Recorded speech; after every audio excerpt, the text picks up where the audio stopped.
here.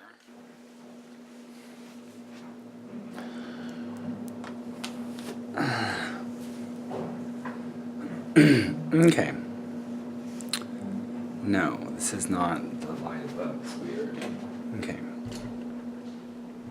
Here. Yep. Okay.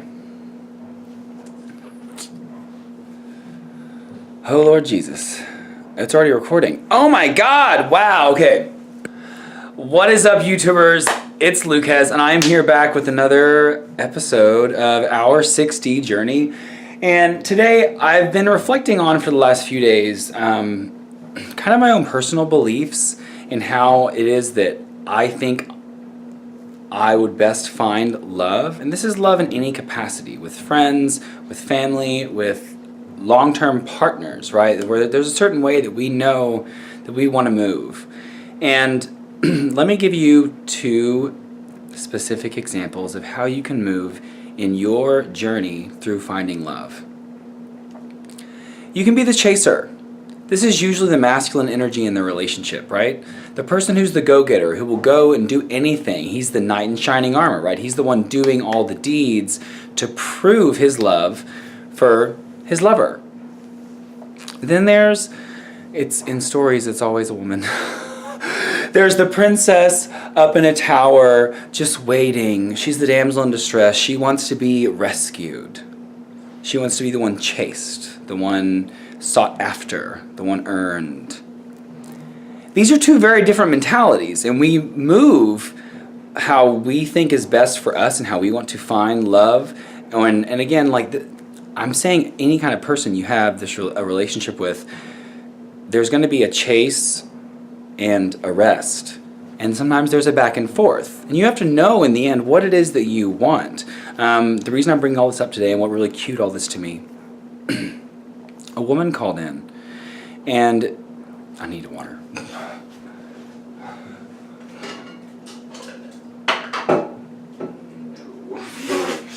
I don't even know what's in here. Goodbye. Goodbye. Yes. That thing is so long. It's just sitting over there. They can't see me. They don't know what I'm doing. It's my cat making sounds in the back, scratching stuff. If your ears are keen enough.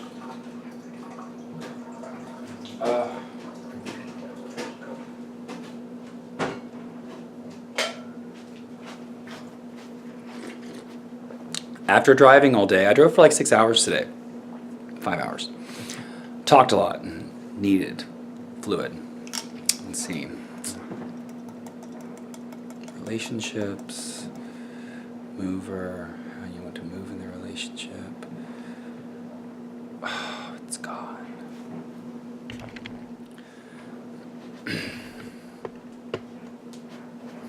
Dang it.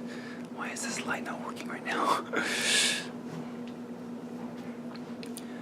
A woman called in, and we're talking about her relationship, and she's been with this man for 18 years, okay, a long time. They've been together a very, very long time.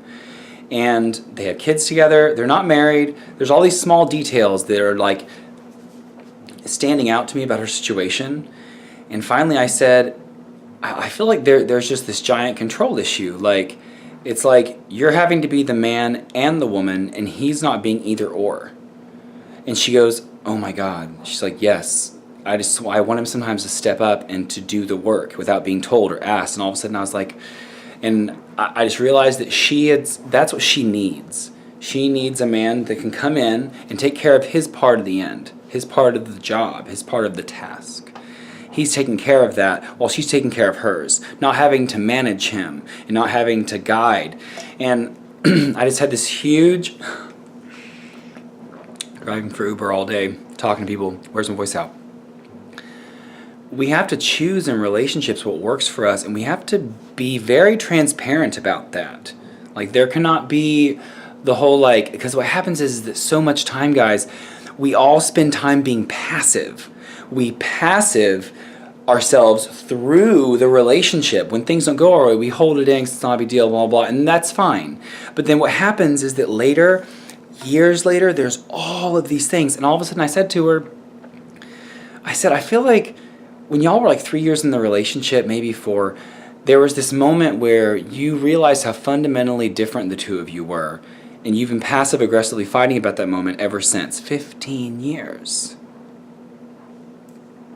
And my message for people is that you have to know whether or not you're the chaser or the one being chased, or if you're going back and forth. And if you're not in a relationship yet, you haven't found a friendship, you haven't found a lover, you haven't found, I guess you could find family, you haven't reestablished family,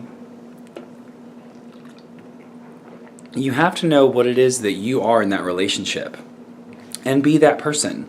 So like for a prime example, for me, I've spent a lot of time chasing in love, and they usually, up to this point, have run away. And so my only way to change my situation, because it's like this karmic cycle, right, that's happening, is to step back and do honestly what I like, which is I like being chased. Like, I like being sought after. I like being admired, not feeling like I'm the one. You see all these nervous tics happening. I'm the one who's having to do all the chasing and then going, why don't they love me? Why don't they want me? Why am I not enough? Am I not pretty enough? Am I not the good enough body? Am I not smart enough? I talk too much? There's all this energy. And it's because I'm not supposed to be the chaser. I'm supposed to be the one being chased after. The only thing I should be chasing right now in my life is my path and what it is that gets me whole. Just me. And so with relationships, moving forward, what I'm suggesting to people is know who you are. Know what it is that pleases you. Know what it is that you need. Know what it is you will not stand for. And do not move. And if anyone breaks it and then there's a conversation, I'm not okay with this, say it's a language thing. So they use certain language that offends you, blah, blah, blah. State the rule. If it doesn't stop, you're supposed to leave.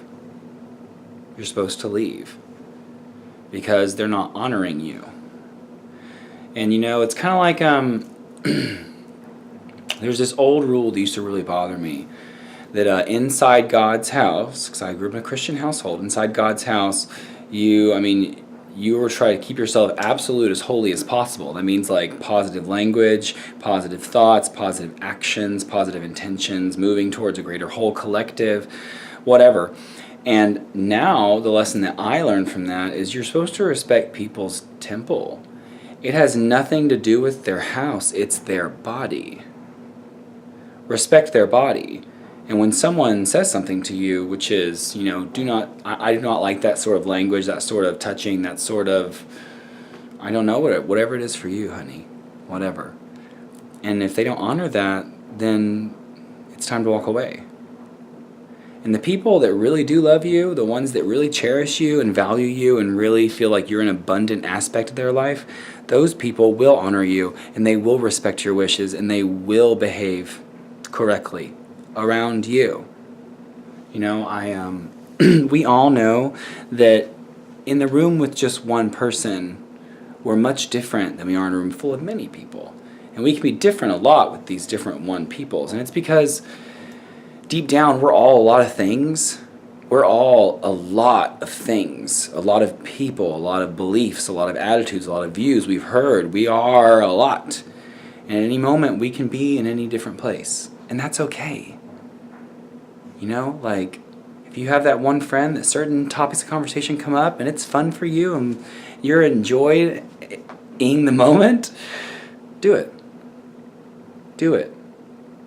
And then there's someone else that's not okay. We don't talk about that certain thing around them. It's really pretty simple. What you would tell your best friend, you might not tell your grandmother. Maybe you would. We probably would in my family. There's not a lot of boundaries there in topics of conversation. So guys, there's my message. Know who you are, be who you are, and the people that are supposed to be there will show up. They will show up every day. Every day. Someone will show up in your life when you stand in you. Okay. Up to the 6th dimension we go.